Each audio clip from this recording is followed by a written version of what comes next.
बिस्मिल्लाहिर्रहमानिर्रहीम। अस्सलाम वालेकुम स्टूडेंट्स, मैं हूं हसान फरीद, आपका फिजिक्स टीचर। स्टूडेंट्स, आज का हमारा आर्टिकल है मॉड्यूलेशन। ये मॉड्यूलेशन क्या होती है, कहां यूज होती है, इसकी एप्लीकेशंस क्या हैं, इसके फायदे क्या हैं और इसकी टाइप्स क्या हैं, ये हम जानेंगे आज के लेक्चर में। तो आइए स्टूडेंट्स स्टार्ट करते हैं आज का लेक्चर। स्टूडेंट्स, इससे पहले कि मॉड्यूलेशन को तफसील से बयान करूं, पहले तो मैं आपको बताता चलूंगा कि दुनिया में फास्टेस्ट चीज क्या है। दुनिया में फास्टेस्ट चीज जो है वो लाइट है, जिसकी स्पीड 3 × 10⁸ मीटर्स पर सेकंड होती है। ये इतनी ज्यादा स्पीड है कि आपके पलक झपकने के दौरान लाइट जो है वो कितनी ही दफा जमीन के गिर्द जो है वो चक्कर लगा सकती है। स्टूडेंट्स, जब मैं लाइट बोलता हूं तो उससे मुराद मेरी सिर्फ विजिबल लाइट नहीं होती जिसको हम आम आंख से देख सकते हैं, बल्कि उससे मुराद मेरा पूरा इलेक्ट्रोमैग्नेटिक स्पेक्ट्रम होता है। क्योंकि इस पूरे इलेक्ट्रोमैग्नेटिक स्पेक्ट्रम में चाहे गैमा रेज हो, चाहे एक्स रेज हो, चाहे अल्ट्रावायलेट हो, चाहे विजिबल लाइट हो, चाहे हमारे पास इंफ्रारेड हो, चाहे रेडियो वेव्स हो, चाहे माइक्रोवेव्स हो, ये सब की सब डिफरेंट फ्रीक्वेंसीज रखती हैं। लेकिन इनमें कॉमन बात यह है कि ये दुनिया की सबसे फास्टेस्ट चीजें ही हैं, यानी कि सबकी स्पीड 3 × 10⁸ मीटर पर सेकंड है। अब क्योंकि ये मैं जान चुका हूं कि दुनिया में सबसे तेज तरीन चीज जो है वो क्या है, लाइट है, यानी कि इलेक्ट्रोमैग्नेटिक स्पेक्ट्रम की वेव्स हैं। तो फिर अगर मैं एक मैसेज भेजना चाहता हूं अमेरिका में मौजूद अपने कजन को, तो इस सूरत में स्टूडेंट्स मेरे पास सबसे फास्टेस्ट चीज जो अवेलेबल है वो यही इलेक्ट्रोमैग्नेटिक वेव्स ही हैं। लेकिन स्टूडेंट्स, इलेक्ट्रोमैग्नेटिक वेव्स में जो स्टार्ट की वेव्स हैं, यानी कि gamma rays, X rays, ultraviolet, इनकी एनर्जी बहुत ज्यादा होती है, तो ये डेंजरस होती हैं और ये डैमेज कर सकती है ह्यूमन बींग्स को। तो इनमें सबसे मुनासिब जो हमें मिली, जो हमारे एटमॉस्फेयर में इजीली ट्रैवल कर सकती है, वो ये रेडियो वेव्स हैं। तो हम क्या करेंगे, जब हम मैसेज टाइप करके किसी दूसरी जगह भेजते हैं तो वो basically message electromagnetic radio waves की सूरत में दूसरी जगह जाता है। इस वजह से जैसे ही वो शख्स मैसेज करता है आपको फौरन रिसीव हो जाता है, क्योंकि मैसेज को लेकर जाने वाली, जो इंफॉर्मेशन लेकर जाने वाली वेव है वो कौन है, वो रेडियो वेव है। और रेडियो वेव जो है वो दुनिया की फास्टेस्ट चीज है। लेकिन स्टूडेंट्स, व्हाट अबाउट साउंड? अगर मैं यहां से कॉल करता हूं तो मुझे अब साउंड भेजना है। आपको मालूम है डायरेक्ट साउंड को कई दिन लग जाएंगे वहां तक पहुंचने में, अगर हम ये सपोज कर लें वो कहीं अब्सॉर्ब नहीं भी होती। तो स्टूडेंट्स, ये तो अच्छी बात नहीं है। इस सूरत में तो अगर आप कॉल करेंगे तो आपको कई दिनों के बाद वापस उसकी ऑडियो सुनाई देगी। तो फिर हम क्या करें? हम यहां पर भी यही टेक्निक यूज करेंगे स्टूडेंट्स। तो हम क्या करेंगे, हमें मालूम है जो हमने बोलना है वो है साउंड, लेकिन हम ये जानते हैं जो दुनिया में सबसे फास्टेस्ट चीज है वो है रेडियो वेव्स। अब स्टूडेंट्स, हम क्या करेंगे, हम वो जो साउंड है और ये जो रेडियो वेव है, इनको कंबाइन करके एक नई वेव जनरेट करेंगे। इस वेव में दो बातें होंगी। नंबर 1, पहली इंपॉर्टेंट बात यह है कि ये वेव असल में रेडियो वेव ही होगी, और रेडियो वेव होगी तो ये दुनिया की सबसे फास्टेस्ट चीज है, तो ये बड़ी तेजी से जा सकती है आगे। दूसरी बात क्या है, आप देख रहे हैं पहले रेडियो वेव का स्ट्रक्चर कुछ और था और अब रेडियो वेव का स्ट्रक्चर डिफरेंट हो गया है। क्यों डिफरेंट हो गया? क्योंकि अब इस रेडियो वेव के अंदर आपके साउंड की वो सारी इंफॉर्मेशन मौजूद है जो आप भेजना चाहते थे। यानी कि ये सबसे फास्टेस्ट चीज भी है और इसके अंदर आपके साउंड की इंफॉर्मेशन भी है। तो स्टूडेंट्स, हम मॉड्यूलेशन को डिफाइन कर सकते हैं कि it is the process of combining a low frequency audio signal. ये ऑडियो सिग्नल जो है आप देख रहे हैं, ये लो फ्रीक्वेंसी है, इसको मॉड्यूलेशन सिग्नल भी कह सकते हैं। और students, combining this audio signal with high frequency radio signal, ये जो रेडियो सिग्नल है हाई फ्रीक्वेंसी सिग्नल है, हम इसको कैरियर वेव भी कह सकते हैं। तो आसान अल्फाज में हम कह सकते हैं modulation is the combining of low frequency audio signal या modulation signal with high frequency radio wave या कैरियर वेव। तो इनको जब हम इकट्ठे भेजेंगे तो ये हमारे पास प्रोसेस कहलाएगा मॉड्यूलेशन। और स्टूडेंट्स, इसकी एग्जांपल आप इस तरह से समझ सकते हैं, जैसे मेरे पास एक पार्सल है जिसको मैं बहुत दूर भेजना चाहता हूं, मैं इसको थ्रो करके वहां तक भेजने की एबिलिटी नहीं रखता। तो स्टूडेंट्स, मुझे मालूम है कि यहां से यहां एक बहुत तेज बस जा सकती है, तो मैं उस बस में अपना पार्सल अगर रख दूं तो वो बस ने तो जाना ही जाना है, तो मेरा पार्सल भी वहां पहुंच जाएगा। तो यहां पर इस एग्जांपल में जो मेरा पार्सल है वो एक किस्म का ऑडियो सिग्नल है, और जो बस है जिसने जाना है वो हमारे पास कैरियर वेव है। तो जिस तरह से मैंने पार्सल बस में सवार करके भेज दिया, बिल्कुल इसी तरह से मैं अपने ऑडियो सिग्नल की इंफॉर्मेशन रेडियो वेव में मिक्स करके कंबाइन करके भेज दूंगा। तो स्टूडेंट्स, ये है मॉड्यूलेशन। तो what is modulation? It is defined as combining of low frequency audio signal, वो जो आपकी ऑडियो है जिसे मैंने क्या नाम दिया, जिसे मैंने मॉड्यूलेशन सिग्नल का नाम दिया।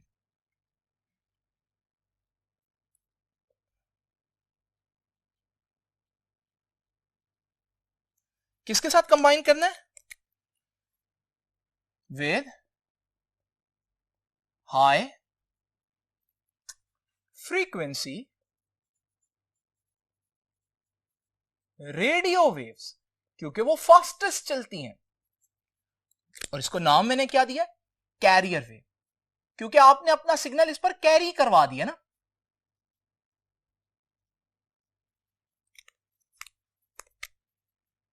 Is called modulation.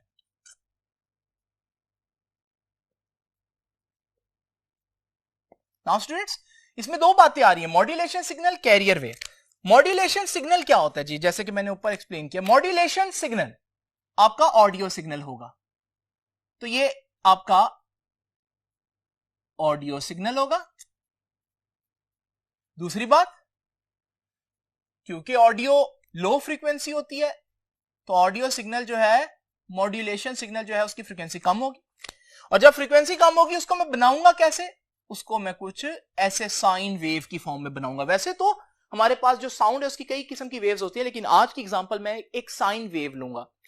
Now students, carrier wave क्या है?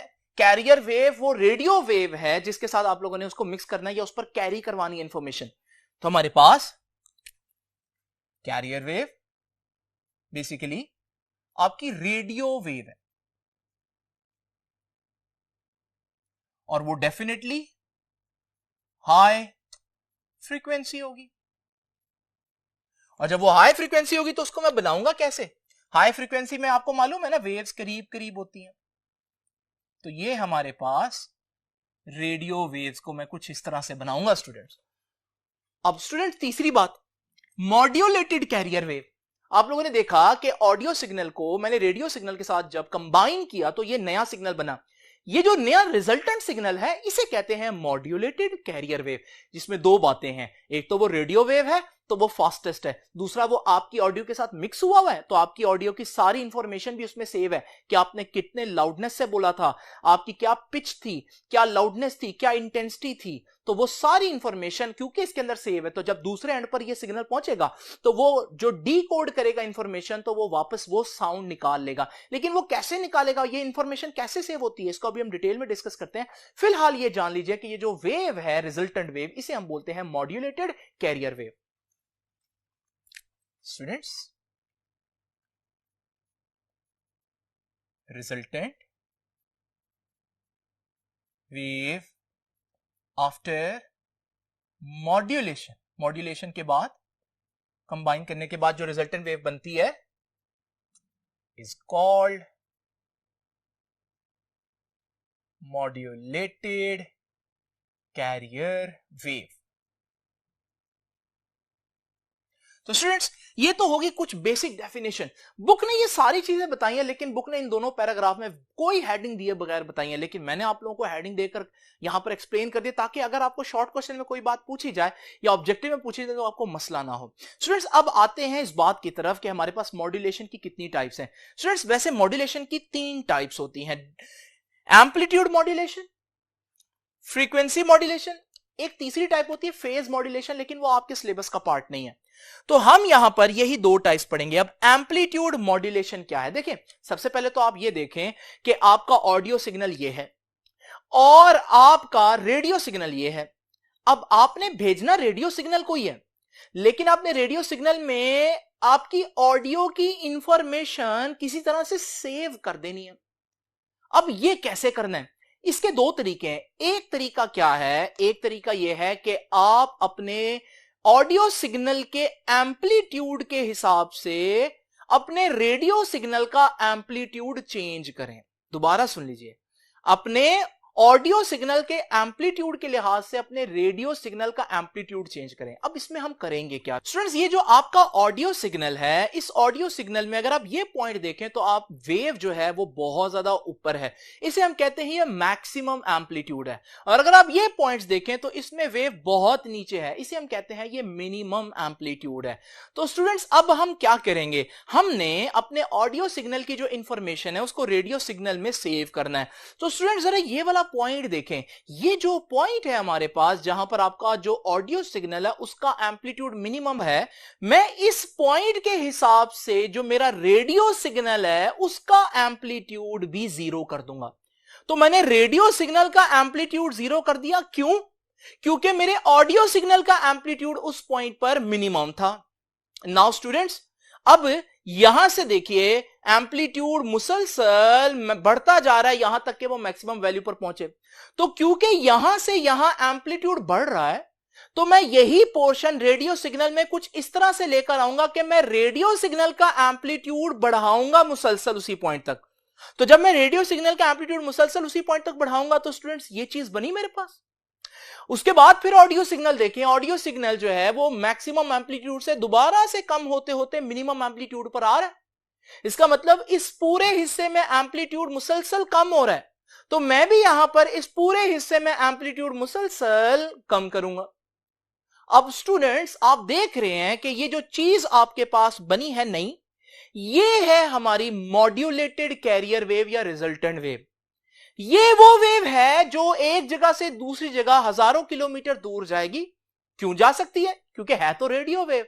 और जब दूसरे एंड पर यह पहुंचेगी तो जो उस एंड पर सिस्टम होगा जो इसको डिकोड करेगा, अब वो कैसे डिकोड करेगा? ये वेव पहुंची है, वो देखेगा कि इस वेव का एम्पलीट्यूड कम हो रहा है, कभी ज्यादा हो रहा है।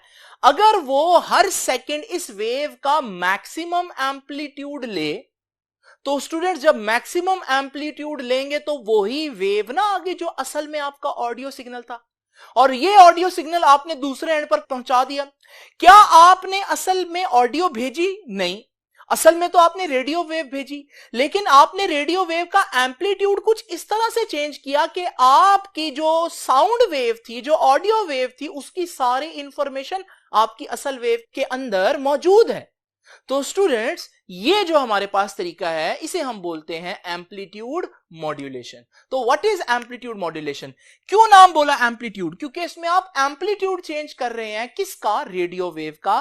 किसके लिहाज से? ऑडियो के एम्पलीट्यूड के लिहाज से। जैसे कि ये डायग्राम मैंने आप लोगों के सामने बनाई, बुक ने भी बनाई हुई है, ये आपका असल कैरियर वेव था, ये मॉड्यूलेशन सिग्नल था, तो हमारे पास ये रिजल्टेंट वेव बनी। अभी मैंने आपको बहुत डिटेल में बताया कि ये किस तरह से बनी है, लेकिन ये आप लोगों को बनानी आनी चाहिए। तो स्टूडेंट्स अब मैं आपके सामने डेफिनेशन लिख देता हूं।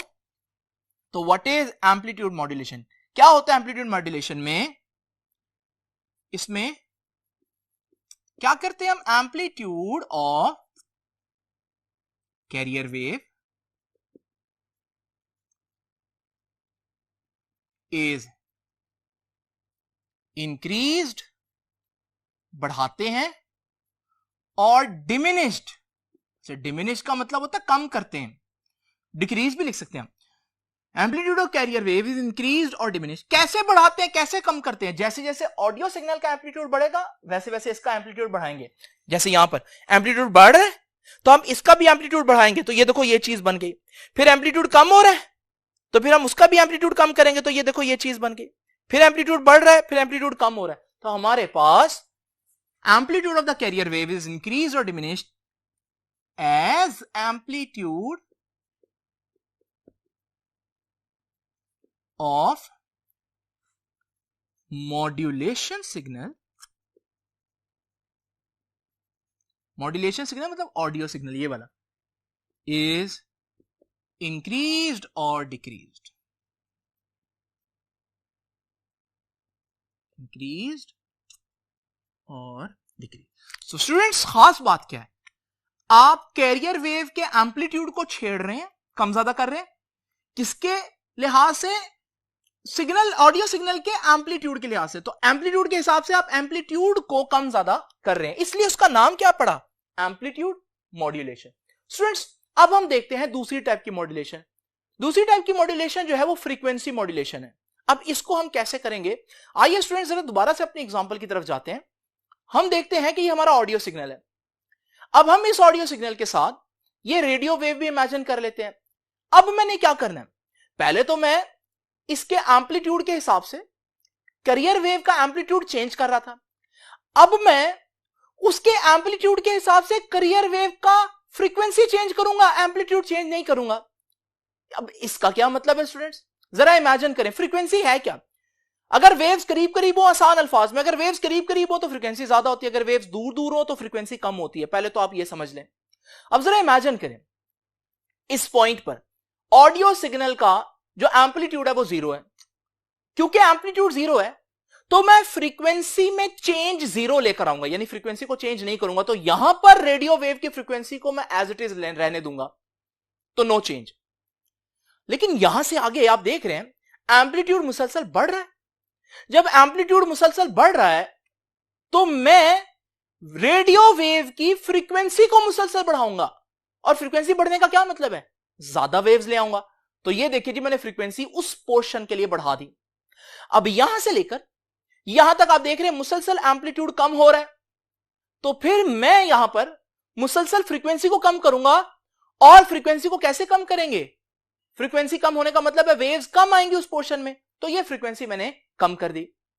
और फिर इसी तरह से स्टूडेंट्स, जब यहां से यहां तक आप जाएंगे तो दोबारा से एम्पलीट्यूड बढ़ रहा है, तो मैं फ्रीक्वेंसी बढ़ा दूंगा, दूसरे अल्फाज में वेव्स को करीब करीब कर दूंगा।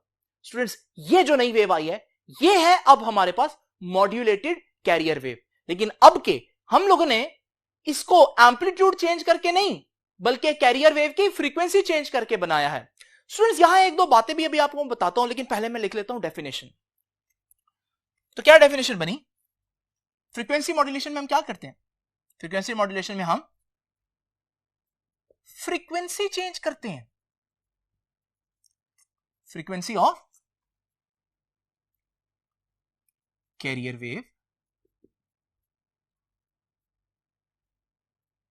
is increased or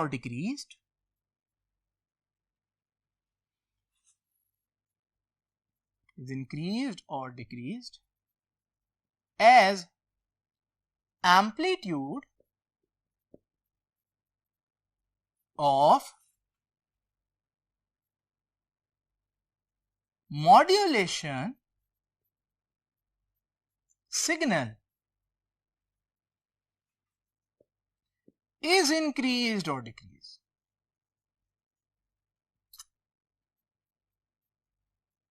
पहले हम लोगों ने एम्पलीट्यूड चेंज किया था ऑडियो सिग्नल के एम्पलीट्यूड को देखकर। अब हमने फ्रीक्वेंसी चेंज की है ऑडियो सिग्नल के एम्पलीट्यूड को ही देखकर। तो इसलिए क्योंकि यहां पर फ्रीक्वेंसी चेंज हो रही है, इसे हम बोलते हैं फ्रीक्वेंसी मॉड्यूलेशन। अच्छा स्टूडेंट्स, अगर आप ये वाला पॉइंट देखें तो ये वो पॉइंट है जहां पर हमारे पास एम्पलीट्यूड 0 था। तो इस पॉइंट पर मैं इसकी फ्रीक्वेंसी में चेंज 0 लेकर आऊंगा, कोई चेंज नहीं लेकर आऊंगा। इस वजह से अगर आप यहां पर देखें तो ये फ्रीक्वेंसी तकरीबन उतनी है जितनी असल में थी। इसको ज्यादा अच्छे तरीके से मैं आपको यूं दिखा देता हूं कि मेरे पास ऑडियो सिग्नल है और इस पॉइंट पर ऑडियो सिग्नल का एम्पलीट्यूड 0 है। तो जब एम्पलीट्यूड 0 है तो आप देख रहे हैं मैंने उसकी फ्रीक्वेंसी को 0 चेंज किया, यानी कि कोई चेंज नहीं किया। इस सूरत में अगर आप देखेंगे ये फ्रीक्वेंसी ओरिजिनल फ्रीक्वेंसी जो थी वही रही ना, इसलिए मैं इसको FO कह देता हूं, original frequency, no change in frequency. अच्छा स्टूडेंट्स, इस पॉइंट को देखें, यहां एम्पलीट्यूड मैक्सिमम था ना, तो आप देखें यहां पर मैंने फ्रीक्वेंसी मैक्सिमम कर दी है, यानी कि ये वो पॉइंट है जहां हाईएस्ट फ्रीक्वेंसी, ऐसे हम FH कह देते हैं। फिर इसी तरह ऑडियो सिग्नल में ये पॉइंट देखें, ये लो एम्पलीट्यूड का, ये लोएस्ट एम्पलीट्यूड का पॉइंट है। और लोएस्ट एम्पलीट्यूड का मतलब मैंने फिर वहां पर लोएस्ट फ्रीक्वेंसी दी थी, तो ये हमारे पास जो पॉइंट है रेडियो सिग्नल में, ये लोएस्ट फ्रीक्वेंसी है, इसे हम FL कहेंगे। ये पॉइंट्स भी आपकी बुक ने जो है वो डायग्राम में बताए हुए हैं कि FH, FL और FO कौन से पॉइंट्स हैं। नाउ स्टूडेंट्स, ये तो हो गया दोनों की डेफिनेशन और डायग्राम। आइए अब जरा देखते हैं कि इन दोनों सिग्नल्स की रेंजेस में क्या डिफरेंस है। स्टूडेंट्स, आप में से बहुत से बच्चों ने ये गैस कर लिया होगा कि ये जो फ्रीक्वेंसी मॉड्यूलेशन है यानी एफएम है, ये वही एफएम है जब आप रेडियो सुन रहे होते हैं तो बहुत से चैनल्स के नाम के साथ एफएम 101, 102, 106.2 आता है। तो वो बेसिकली एफएम फ्रीक्वेंसी मॉड्यूलेशन वाले सिग्नल्स भेजते हैं, ये वाले चैनल्स। लेकिन स्टूडेंट्स, अगर आपने गौर किया हो तो आप लोगों ने देखा होगा कि जब रेडियो को अब आप यूज करें तो जो एफएम वाले चैनल्स हैं उनकी मिनिमम फ्रीक्वेंसी 88 हर्ट्ज होती है और मैक्सिमम फ्रीक्वेंसी 108 हर्ट्ज है। आप लोग जब चैनल ट्यून कर रहे होते हैं तो आप लोग 108 से आगे नहीं जा पाते, क्योंकि 108 के बाद फौरन ही 88, 89 स्टार्ट हो जाता है। इसका मतलब जो फ्रीक्वेंसी मॉड्यूलेशन के जो सिग्नल्स हैं, एफएम की जो फ्रीक्वेंसी रेंजेस हैं, वो 88 मेगाहर्ट्ज से 108 मेगाहर्ट्ज तक होती है।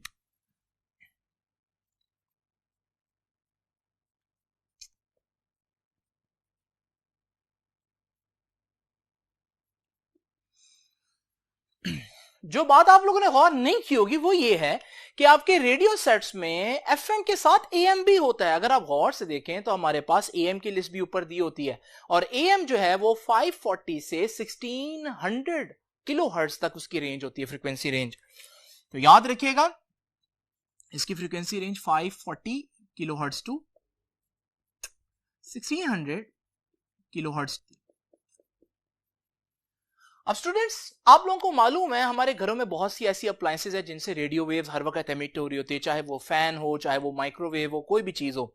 हम इस वक्त हमारे इर्द गिर्द एक इलेक्ट्रोमैग्नेटिक वेव्स का जाल है जो हर जगह मौजूद है। अब अगर आप रेडियो सिग्नल्स बनाना चाहते हैं तो आप ऐसे सिग्नल बनाना चाहेंगे जो इन वेव से कम इफेक्ट हो, यानी उनकी इलेक्ट्रिकल इंटरफेरेंस कम से कम हो। अब हम ये जानेंगे कि इन दोनों में से कौन ज्यादा इलेक्ट्रिकली इंटरफेयर करता है बाकी चीजों से। तो हम लोगों ने देखा कि जो एफएम है उसकी इलेक्ट्रिकल इंटरफेरेंस कम होती है, ठीक है ना। तो हम यहां पर लिख देते हैं least affected by electrical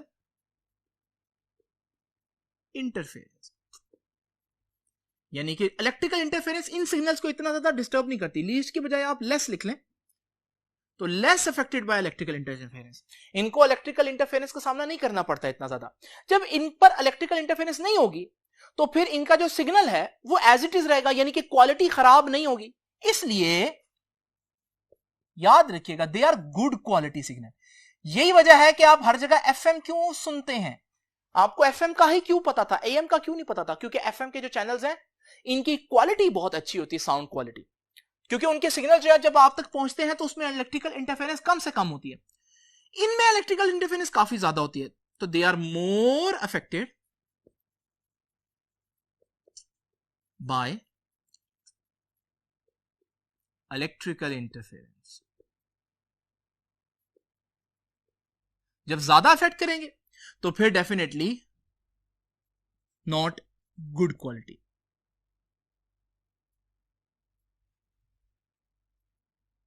not good quality.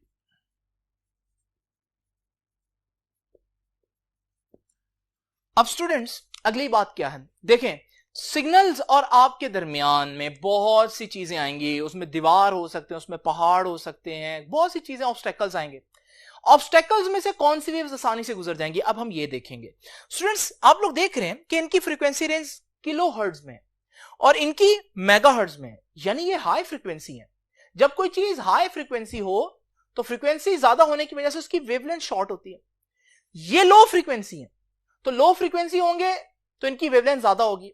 अब सिंपल असूल आप लोगों ने याद रखना है, जिस चीज की वेवलेंथ ज्यादा हो ना वो ऑब्स्टेकल्स में से इजीली पास कर सकती है, लेकिन जिसकी वेवलेंथ छोटी हो वो आसानी से ऑब्स्टेकल्स में से पास नहीं कर सकती। तो इस लिहाज से अगर हम देखें तो एएम ज्यादा बेटर है, क्योंकि इसकी वेवलेंथ ज्यादा है तो ये ऑब्स्टेकल्स में से इजीली पास कर जाते हैं। तो हम लिख देते हैं बिकॉज ऑफ लार्ज वेवलेंथ, क्योंकि इनका लैम्डा वेवलेंथ ज्यादा होती है, they can easily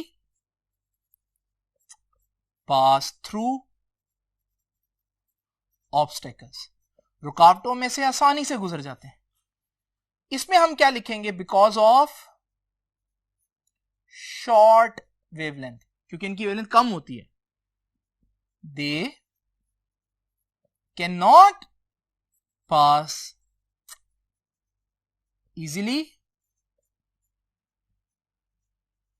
through obstacles.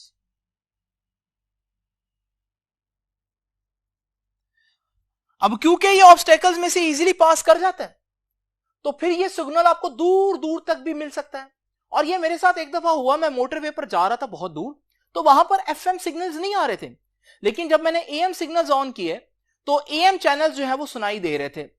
Although उनकी क्वालिटी इतनी अच्छी नहीं थी, लेकिन उनकी रेंज आपने देखा कि इतनी ज्यादा है क्योंकि वो ऑब्स्टेकल्स में से पास कर जाते हैं। स्टूडेंट्स, इनके सिग्नल रेंज के बारे में हम क्या कहेंगे? They are long range. Long range मतलब दूर तक इनके सिग्नल्स पहुंच सकते हैं क्योंकि रुकावटों में से भी पास कर सकते हैं। क्वालिटी इतनी अच्छी नहीं होगी, लेकिन सिग्नल रेंज इनकी क्या है? शॉर्ट रेंज, क्योंकि ये रुकावटों में से नहीं गुजर सकते तो इनका सिग्नल जो है वो शॉर्ट रेंज सिग्नल्स होंगे। लेकिन इनकी क्वालिटी बहुत अच्छी होगी क्योंकि इलेक्ट्रिकल इंटरफेरेंस नहीं होती। स्टूडेंट्स, कुछ बातों में एफएम अच्छा है, कुछ बातों में एएम अच्छा है। एएम में एक और अच्छी बात भी है स्टूडेंट्स, अगर आप एक एफएम सिग्नल भेजें तो वो एफएम सिग्नल आपके एटमॉस्फेयर में से निकल जाएगा, लेकिन एएम सिग्नल आपकी एटमॉस्फेयर के बाहर एक लेयर होती है जिसे हम कहते हैं आयोनोस्फीयर। आयोनोस्फीयर में फ्री इलेक्ट्रॉन्स बहुत ज्यादा मिकदार में होते हैं। जब एएम सिग्नल्स वहां पहुंचते हैं, एएम सिग्नल्स की फ्रीक्वेंसी पर वो फ्री इलेक्ट्रॉन रेजोनेट करते हैं और वो दोबारा से रेडियो वेव्स एमिट करते हैं जो कि वापस जमीन की तरफ आती हैं। इससे स्टूडेंट्स क्या हुआ कि आपकी आयोनोस्फीयर से जो वेव्स आपने भेजी थी एएम, वो वापस रिफ्लेक्ट हो गई। इसका बड़ा फायदा है। आपको मालूम है जमीन जो है वो एक्चुअली में एक स्फीयर है, तो स्फीयर में सिग्नल जो है वो कर्व तो चल नहीं सकता, लेकिन एम्पलीट्यूड मॉड्यूलेशन में जो एएम सिग्नल्स होते हैं वो क्योंकि आयोनोस्फीयर से रिफ्लेक्ट हो सकते हैं तो आप उनको बहुत दूर भी भेज सकते हैं, इवन जहां जमीन कर्व हो रही है। तो आप कह सकते हैं कि हमारे पास एफएम सिग्नल एटमॉस्फेयर में से निकल जाएंगे, लेकिन एएम सिग्नल जो है एटमॉस्फेयर में वापस रिफ्लेक्ट हो जाते हैं। दूसरी बात स्टूडेंट्स क्या है, रात के टाइम ये आयोनोस्फीयर में ये जो रेजोनेंस वाला इफेक्ट है वो बहुत ज्यादा होता है। जब वो बहुत ज्यादा होगा तो आपको रात के टाइम अक्सर उन जगहों पर भी सिग्नल्स मिल रहे होते हैं जहां पर दिन के टाइम नहीं मिल रहे होते। उसकी वजह यही होती है कि रात के टाइम जो है वो सिग्नल आयोनोस्फीयर से वापस ज्यादा रिफ्लेक्ट हो रहे होते हैं, जिसकी वजह से आपको चैनल सुनाई दे सकते हैं। ये इफेक्ट ज्यादातर गांव में आप देख सकते हैं स्टूडेंट्स। तो स्टूडेंट्स, ये था हमारा आज का लेक्चर। आई होप कि आपको एम्पलीट्यूड मॉड्यूलेशन और फ्रीक्वेंसी मॉड्यूलेशन में ये सारे फर्क समझ में आए होंगे। बुक ने ये भी आर्टिकल डिस्कस किया, लेकिन बुक ने हेडिंग्स वगैरह नहीं डिस्कस की। लेकिन अगर आपको हेडिंग्स एक दफा पता चल जाए तो आप लोगों के लिए आर्टिकल लिखना बहुत आसान हो जाता है। स्टूडेंट्स, अब आपसे इंशाल्लाह मुलाकात होगी नेक्स्ट लेक्चर में। तब तक के लिए अल्लाह हाफिज।